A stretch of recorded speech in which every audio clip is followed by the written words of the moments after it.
না 10 দুনিয়ার সমান না, বরং একটা দুনিয়া, এই দুনিয়ার সব কিছুর মালিক আপনি। আবার এর মতো আরো 10টা দুনিয়া আল্লাহ আপনাকে দিবে, শুধুমাত্র এক ন্যূনতম পরিমাণ যার ঈমান আছে তার। তাহলে যেই ব্যক্তিটা নামাজ পড়ছে, যেই ব্যক্তিটা মাহফিলে ওয়াজ শোনার জন্য আসছে, যেই ব্যক্তিটা জিকির করছে, সুবহানাল্লাহ বলছে, ওই ব্যক্তিটার জান্নাত আল্লাহ রাব্বুল আলামিন কত উঁচা করে দিবেন। আমার কথাটা কি বুঝছেন? এখন বলেন, ঈমানের দাম কম না বেশি? আপনি যে একবার লা ইলাহা ইল্লাল্লাহ বলে মুসলমান হইছেন, আপনার এই ঈমানের দাম কম না বেশি? আপনি যদি কোটিপতি হন, আপনার বাসার সামনে যদি একটা R15 বাইক থাকে, বলেন ওই বাইকের দাম আমাদের এমনি ডিসকভার বাইকের মতো না বেশি? ডিসকভার গাড়ি যদি চুরি হওয়ার সম্ভাবনা থাকে 10%, R15 চুরি হওয়ার সম্ভাবনা কত পার্সেন্ট?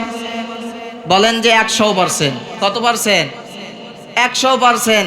যার ঈমান নাই, তার মাঝে কোনো দৌলত নাই, ধন দৌলত নাই, অর্থাৎ যেই ব্যক্তিটা গরিব, ওই ব্যক্তির মাঝে কোনো ধন দৌলত নাই, ওই ব্যক্তির কাছ থেকে কোনো কিছু চুরি হওয়ার ভয়ও নাই, আশঙ্কাও নাই।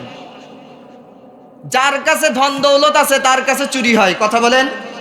তা আমাদের কাছে দৌলত আছে, দৌলতটা কি বলেন তো? ঈমান।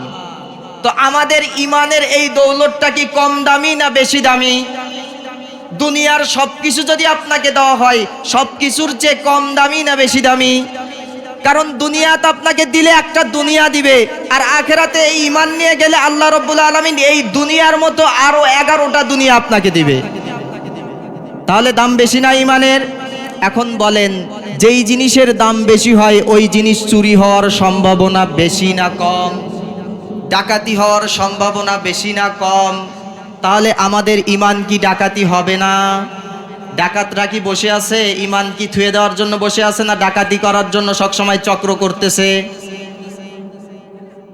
তো ইহুদি নাসারা বেঈমান আর মুরতাদেরা মুসলমানদের ঈমান নামক এই দৌলতকে ডাকাতি করার জন্য বিভিন্নভাবে মুসলমানদের পিছনে লেগে আছে। কিভাবে লেগে আছে শুধু সাধারণভাবে যদি আপনাদেরকে বলি তাহলে আপনারা বুঝবেন, কিন্তু সময় একেবারেই সংকীর্ণ, আমি অত বড় সময় নিতে পারবো না। এই জন্য যেই বিষয়টা নিয়ে আমি আপনাদের সামনে আলোচনা করতে চাচ্ছি, এই বিষয়টা এমন একটি বিষয়, যেই বিষয়টার কথা ভেবে দুনিয়ার মানুষেরা, উম্মতে মুহাম্মাদিরা, মুসলমানেরা কি করতেছে? নিজেদের নৌকার পথ হারিয়ে ফেলেছে। কি করেছে? যেই বিষয় নিয়ে কথা বলবো, এই বিষয়টা এমন একটি বিষয় যার ভুল ব্যাখ্যায় আজকে মুসলমানেরা নিজেদের নৌকার পথ হারিয়ে ফেলেছে। বিষয়টা কি? বিষয়টা হচ্ছে গণতন্ত্র বনাম ইসলামী শাসন ব্যবস্থা। বলেন কি? এখানে রাজনীতিক আলোচনা কেউ বলবেন না, আমি সুন্দরভাবে কোরআন থেকে দলিল দিয়ে কথা বলবো। গণতন্ত্র বনাম ইসলামী শাসন ব্যবস্থা। আচ্ছা বলেন, আমাদের বাংলাদেশে আমরা বলি 92% মুসলমান, এই জন্য কি এই দেশ ইসলামী রাষ্ট্র? ইসলামী রাষ্ট্র না গণতন্ত্রের রাষ্ট্র? গণতন্ত্রের রাষ্ট্র না?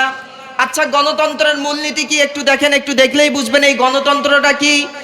গণতন্ত্র হচ্ছে, এই গণতন্ত্র মিছে মোহমন্ত্র, শোষণের যন্ত্র পশ্চিমাদের। গণতন্ত্র কি একটু দেখলেই বুঝবেন। এই গণতন্ত্রের মূলনীতি হচ্ছে, যেই ব্যক্তিটা গণতন্ত্রে বিশ্বাস করলো, ওই ব্যক্তিটা সর্বপ্রথম এই দেশের যত ক্ষমতা রয়েছে, এই ক্ষমতার মালিক আল্লাহকে মনে করে না, ক্ষমতার মালিক নিজেদেরকে, জনগণকে মনে করে। জোরে বলেন নাউজুবিল্লাহ। আপনারা বলেন তো, সর্বভৌমত্বে ক্ষমতার মালিক জনগণ না আল্লাহ? তাহলে গণতন্ত্র যে বিশ্বাস করলো, নিজেকে যে ক্ষমতার অধিকারী মনে করলো, সে কুফরি করলো। কুফরি করলো না? আচ্ছা, দ্বিতীয় নম্বর, এই গণতন্ত্রের মূলনীতিতে আমরা দেখতেছি সর্বভৌমত্ব ক্ষমতার মালিক আল্লাহকে মনে করতেছে না, জনগণকে মনে করতেছে। আর জনগণকে সর্বভৌমত্ব ক্ষমতার মালিক গণতন্ত্র আসার আগে কেউ মনে করছিল না কিনা, এটা আমরা একটু তালাশ করে দেখি। তালাশ টিম চালু করেন, তালাশ করেন। দেখেন, ফেরাউন এই গণতন্ত্র যেমন মূলনীতি আছে গণতন্ত্রের, সার্বভৌমত্ব ক্ষমতার মালিক আল্লাহ নয় মানুষ।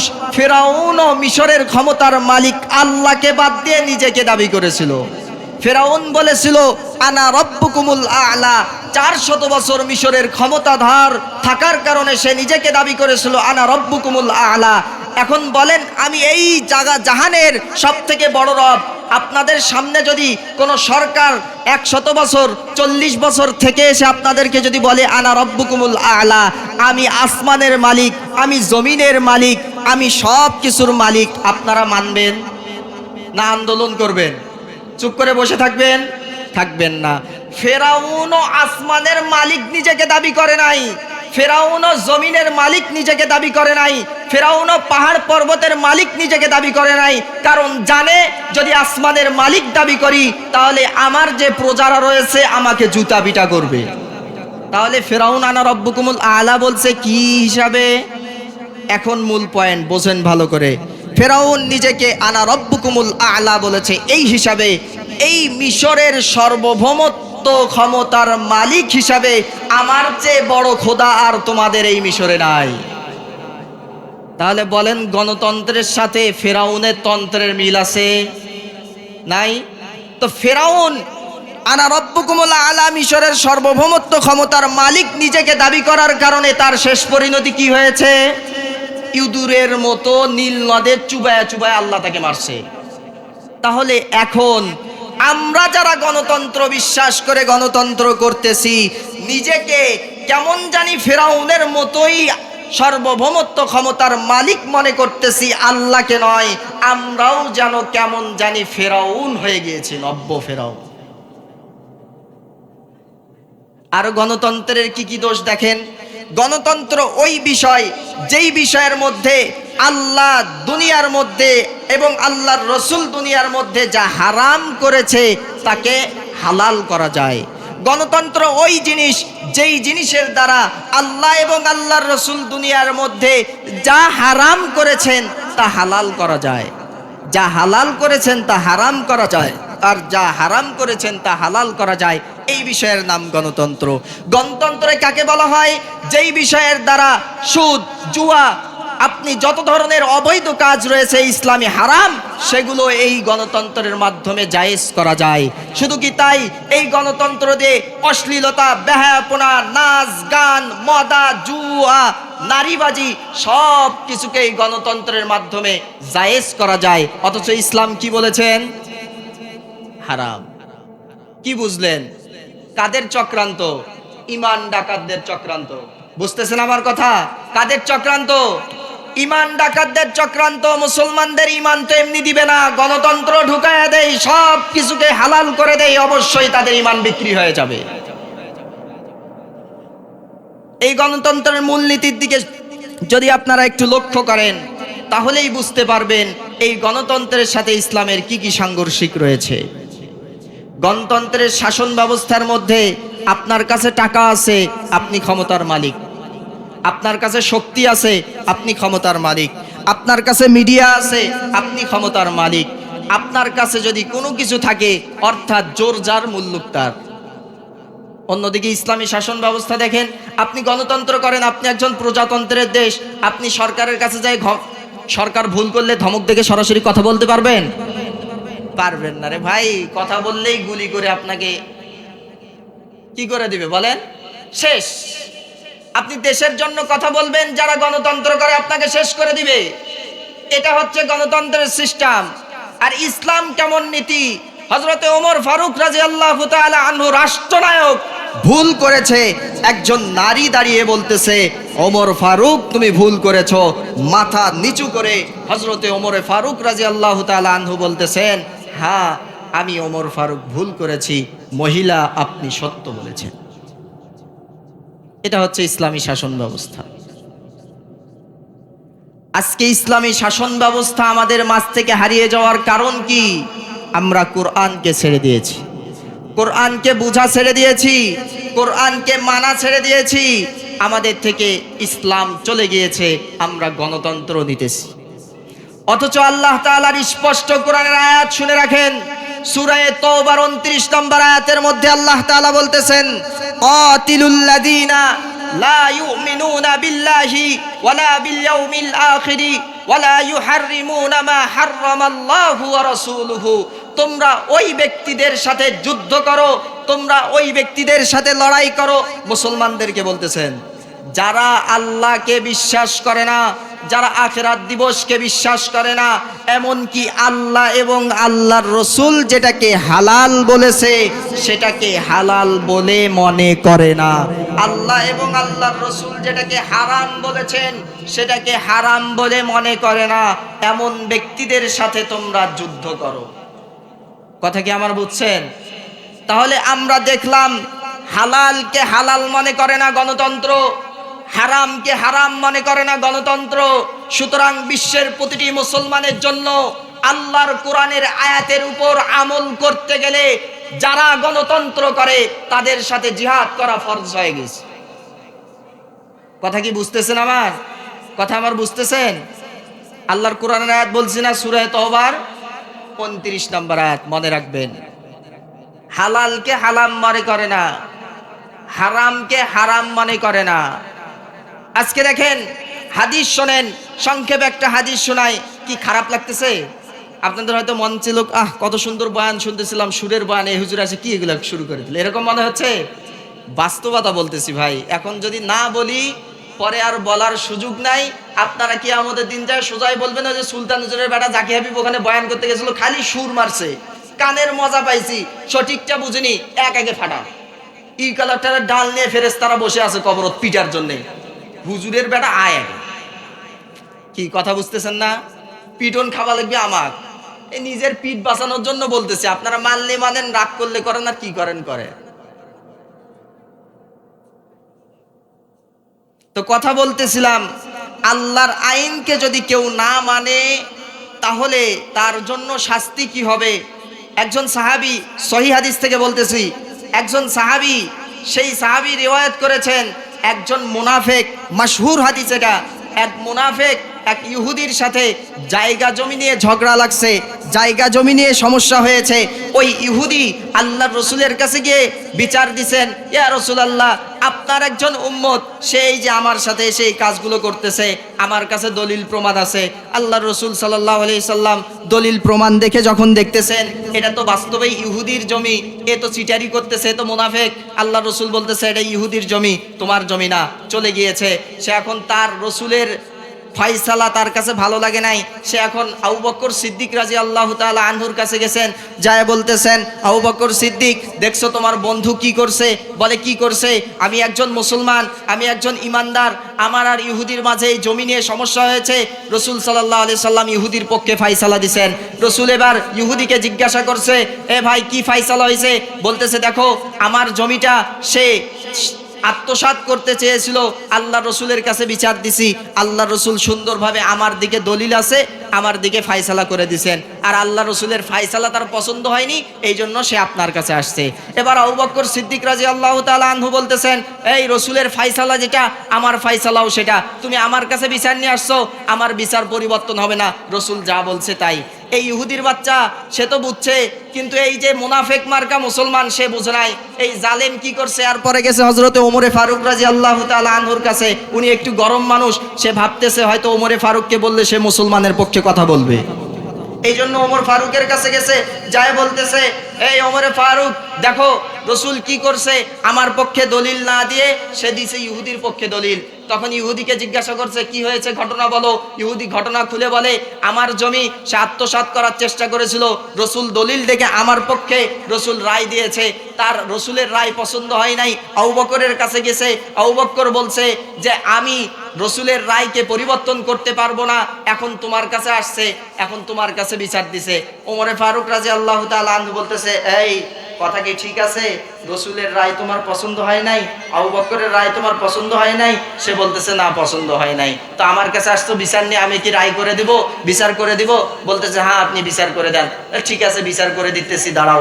ঘরের মধ্যে যাই, ঘর থেকে আসি, ঘরের মধ্যে থেকে তলোয়ার নিয়ে আসছে, তলোয়ার বাইর করে এক কোপে কল্লা উড়ে দিছে।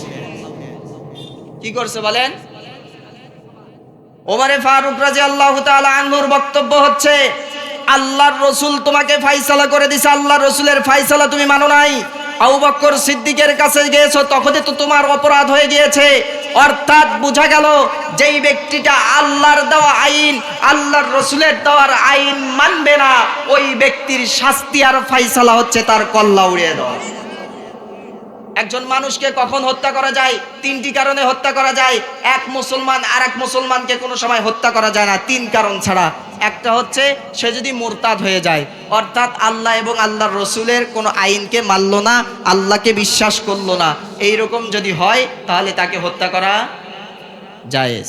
আবার কোনো ব্যক্তি যদি অন্যায়ভাবে কাউকে হত্যা করে, কি করে বলেন?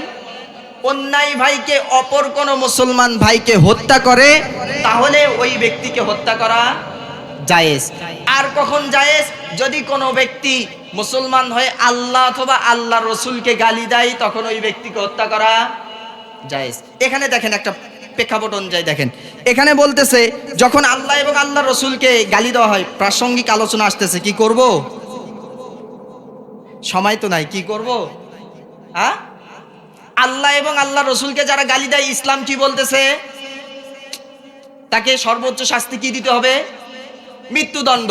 আর গণতন্ত্র কি বলতেছে? না, আল্লাহ এবং আল্লাহ রসুলকে গালি দিলে তার গায়ে হাত দেওয়া যাবে না, আইন হাতে তুলে নেবেন। তো কেন হাত দেওয়া যাবে না? কেন বলতেছে? সে তার মুখের স্বাধীনতা আছে, সে তার মুখের স্বাধীনতা দেখিয়েছে। কিছুদিন আগে এক জায়গার মধ্যে এক হিন্দু রসুলকে অবমাননা করেছে, রসুলকে গালি দিয়েছে। ওই এলাকার মানুষেরা ওই পোলাকে ধরে পিটায়া গাছের সাথে লটকে আগুন ধরে হত্যা করছে। এখন সে যখন গালাইছে তখন বলতেছে তার মুখের স্বাধীনতা। যখন মুসলমানরা মারছে, মুসলমানদেরকে ধরছে, মুসলমানরা বলছে সে মুখের স্বাধীনতা দেখাইছে, আমরা মুসলিম, আমরা হাতের স্বাধীনতা দেখাইছি। এখন গণতন্ত্রে বলে হাতের স্বাধীনতা দেখানো যাবে না। বুঝতেছেন কথাগুলো? দেখেন কিভাবে মানুষের ঈমান চুরি করতেছে, কিভাবে মানুষের ঈমান ডাকাতি করতেছে এই গণতন্ত্র ভ্রান্ত মতবাদ। শুধু তাই নয়, আল্লাহ এবং আল্লাহর রসুল যা হারাম করেছেন, হালাল করেছেন, এগুলোর কোনোটাকে যদি কেউ না মানে, তার বিরুদ্ধে আল্লাহ সরাসরি বলতেছেন তার বিরুদ্ধে জিহাদ করো, যুদ্ধ করো, লড়াই করো তার বিরুদ্ধে তোমরা। কিন্তু আমরা কি করতেছি? যেই দিকে যাচ্ছে টাকা, ওই দিকে আমরাও যাচ্ছি। গণতন্ত্র হোক আর কি হয় হোক, যেই দল টাকা বেশি ওই দলের পক্ষে আমরা যাচ্ছি। সেই বিষয় নিয়ে আমার আলোচনার বিষয় নয়। আমার আলোচনার বিষয় হচ্ছে গণতন্ত্র দিয়ে কোনো দিন ন্যায় বিচার প্রতিষ্ঠা হবে না। গণতন্ত্র দিয়ে কোনো দিন মুসলমান এবং ইসলামের উপকার হবে না। তার প্রমাণ কি? যারাই যাচ্ছে ক্ষমতায় তারাই বলতেছে আমরা শরিয়া আইনে বিশ্বাসী না। যেই ব্যক্তি বলতেছে শরিয়া আইনে বিশ্বাসী না, ওই ব্যক্তির পিছনে মুসলমান হয়ে ইক্তেদা করাও জায়েজ নাই, কারণ সে তো মুরতাদ হয়ে গেছে। কেউ যদি বলে আমি শরিয়া আইনে বিশ্বাসী না, তাহলে সে মুরতাদ হয়নি? শরিয়া আইন বলতে কি? কোরআনী আইন। আর কোরআনকে যে অবিশ্বাস করলো সে মুসলমান। তারপরে অন্যদিকে দেখেন, কোন ব্যক্তি যারা গণতন্ত্র করতেছে, হুজুর হোক, খেজুর হোক, যেই হোক না কেন, কি করতেছে?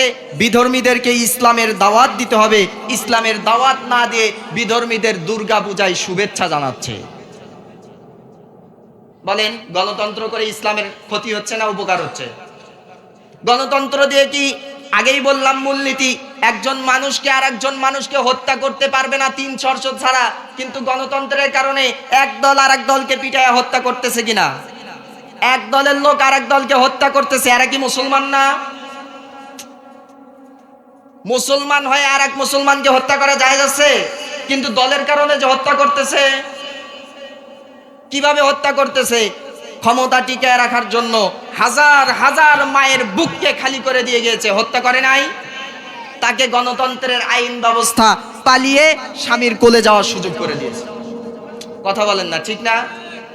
কেন? তাকে কি আটকাইতে পারতো না? তার বিচার করা যাইতো না? হাজার হাজার মানুষের দাম আর একজন নেতার দাম, নাম বলেই ফেলি, শেখ মুজিবের মৃত্যুর দাম আর হাজার হাজার মানুষের দাম কি এক? কথা বলেন না, এক না? আপনারা বলেন না কেন? শেখ মুজিব কি মানুষ না? আপনার ছেলে মানুষ না? আপনার ছেলেকে হত্যা করছে, তার বিচার হয় না। আর শেখ মুজিবকে হত্যা করছে, তার বিচার করার জন্য বিদেশ থেকে অপরাধীকে আনে শাস্তি দেওয়া হচ্ছে। আমাদের সন্তানরা হত্যা হলে গণতন্ত্রের আইনের ব্যবস্থা, সরাসরি তাকে স্বামীর কাছে পাঠিয়ে দাও। আর ইসলামী আইন ব্যবস্থা এখন হয়েছে সে হত্যাকারী, এখন সবার সামনে তাকে হত্যা করো। ইসলামী আইন ব্যবস্থা। গণতন্ত্রের শাসন ব্যবস্থা কি? গণতন্ত্রের শাসন ব্যবস্থা দেখেন, সে বাসার থেকে পালিয়ে গিয়েছে, তাকে আর খুঁজে পাওয়া যাচ্ছে না, আনা যাচ্ছে না, তার শাস্তিও হচ্ছে না। তাহলে হাজার হাজার মায়ের বুক যে খালি করলো, এই মাগুলোকে কি জবাব দিবেন? টাকা দিলে মায়ের হত্যার প্রতিশোধ হয়ে গেল? একজনকে হত্যা করলে কিসাস হিসাবে তাকে হত্যা করতে হয়, সে যে হাজার হাজার হত্যা করলো তার প্রতিশোধ কে দিবে? গণতন্ত্রের শাসন ব্যবস্থা কি? এক নেতা পালিয়ে গেছে, তার নামে হাজার হাজার মামলা, খালি সিল মারো, মামলা মামলা মামলা। 10 বছর 20 বছর দেশে আসতে পারবে না মামলার কারণে। সে চলে গেছে, পরের যখন ক্ষমতা তার অন্যের হাতে আসতেছে, বাস মামলা সব শেষ, আর কোনো মামলা নাই, দেশের মধ্যে আসি ঘুরে বেড়াবো আমরা। আমি কারো নাম ধরে বলতেছি না, পরিষ্কার কথা কিনা এগুলো? আপনারা কি বুঝতেছেন কথাগুলো কি পরিষ্কার না অপরিষ্কার? আমাকে হয়তো আপনারা ধরে নিয়ে যাবেন, নিয়ে যান,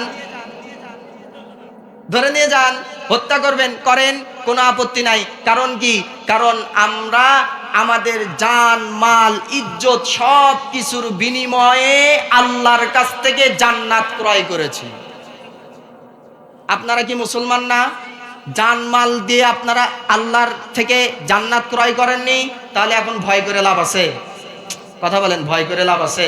ভয় করবো আল্লাহকে, যেটা হক কথা ওটা বলবো। এখন আপনারা আমাকে মারেন, কাটেন, আর যাই করেন তাই করেন। কথা কি আমার বুঝতেছেন? দেখি খুব কড়া কথা হয়ে যাচ্ছে আমার, কিন্তু প্রথমে আমি দরুদ শরীফ পড়ে উঠছি, যা আল্লাহ বার করবে তাই করবে। তাহলে বলেন, তার বিচার করা যাচ্ছে আর আমাদের বিচার হচ্ছে না? আচ্ছা বাদ দিলাম, আপনারা এখন বলবেন শেখ মুজিব তো অনেক জনপ্রিয় ব্যক্তি ছিল, এই কারণে তার বিচার করা হয়েছে। আমার ছেলে তো অজপড়া গ্রামের ছেলে, এই জন্য আমার ছেলের বিচার করা হলো না, এরকম বলবেন না? হ্যাঁ, কি বুঝতেছেন না? তো জিয়াউর রহমান কি ছিল? একজন ব্যক্তি ছিল না? গরিবদের বন্ধু ছিল না? তাহলে তার হত্যার বিচার এখন হয়তো আগামীতে করবে, এটা আমরা আশাবাদী, তাই না? আগামীতে হয়তো করব। আচ্ছা ঠিক আছে, যান, এটাও আপনারা বলবেন আমাদের ছেলেরা অজপাড়া গ্রামে থাকে, এই জন্য তাদের হত্যার বিচার হয়নি। তাহলে আজকে আপনারা দেখেন, যেই ব্যক্তিটা সবগুলো দলকে, জামাত বলেন, বিএনপি বলেন, যত ধরনের ইসলামিক দল আছে, যত ধরনের অন ইসলামিক দল আছে, সবগুলোকে এক জায়গায় আনার জন্য আন্দোলন করলো ওসমান হাদি, নাম জানেন? সেই ছেলেটাকে শেষ পর্যন্ত গুলি করে দিল। কিসের জন্যে? গণতন্ত্রের শাসন ব্যবস্থার জন্যে। আচ্ছা গুলি করছেন, কোনো আপত্তি নাই, আমাদের বুক থেকে তাজা রক্তকে আপনারা ছিঁড়ে নিছেন, কোনো আপত্তি নাই, কিন্তু আমাদের কথা হচ্ছে গণতন্ত্রের আইন ব্যবস্থা মেনে তার খুনিকে বিদেশে ঘুরতে দিবেন, আর বসে বসে আমরা মুসলমানরা আঙ্গুল চুষবো, এটা হতে পারে না। শেখ মুজিবুর রহমানের হত্যাকারীকে যদি বাংলাদেশে এনে বিচার করা যায়, তাহলে আমাদের আব্দুল মালিক সাহেব হাফিজাউল্লাহ বলেছেন, ওসমান হাদির হত্যাকারীকে বাংলাদেশের মধ্যে আনে বিচার করতে হবে। এগুলো হচ্ছে না কেন? এই কারণে হচ্ছে না, ইসলামী শাসন ব্যবস্থা না থাকার কারণে। আর ইসলামী শাসন ব্যবস্থা নাই কেন? আমাদের ঈমান ডাকাতি করার কারণে। আমার কথা কি বুঝতেছেন? আমি আলোচনা শেষ করে দেই, শেষ করে দেব।